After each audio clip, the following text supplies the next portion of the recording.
Kwa Asante Mantemu a wono mu a edi dem wo nipadua kwa no ahodo abienu kyeremu a eyade sa aban ba aban ko nenso de wo frɛ se eye orthopedic services se obema mfidie ahodo no yakade anasa yeresabe a omo sa mfidie no ho de behwe wo mu edi dem saa no enya de se mpanimfo aye wadwen se wo besi bi ama wo mu nti ama wo mu adwuma ye no anasa wapomuden no gyegina enegina panyina woda sa akuya no Vera Kusi asamwani Adom Kasee atwetwenko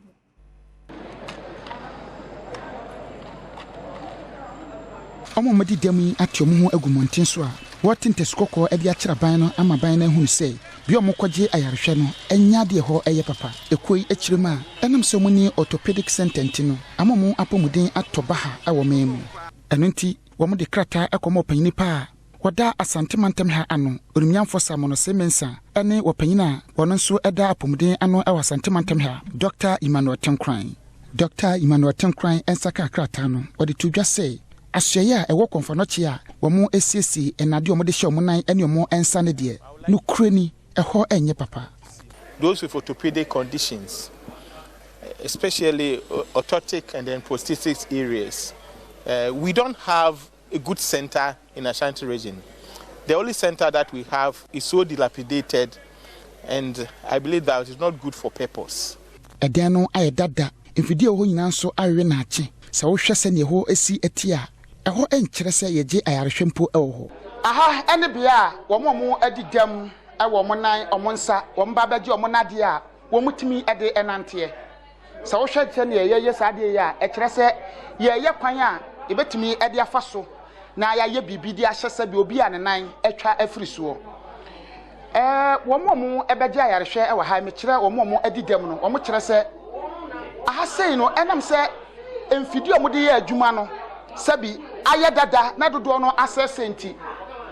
ayarhwe ne apomudi anan kedi so mutumi enya free ha no enya de mu enya ne saa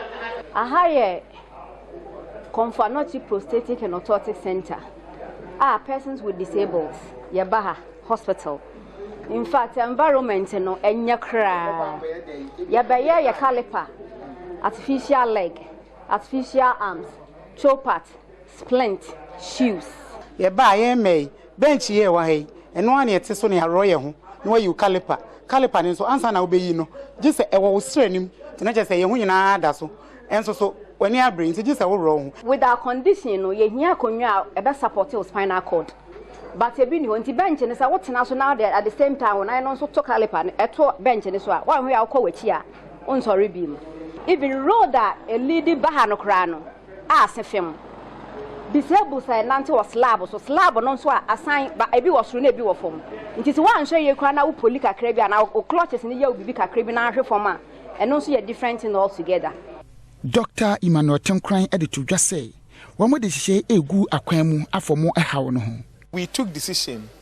that we will use the old Bekwai Hospital, part of it, as a new center,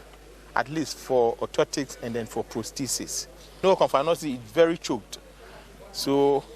as far as managing orthopedic cases in Konfanochi, it's becoming more challenging. I believe that we'll have to get at least a new orthopedic hospital as part of the Agenda 111. So, if we can convert some of the facilities into orthopedic hospital to support.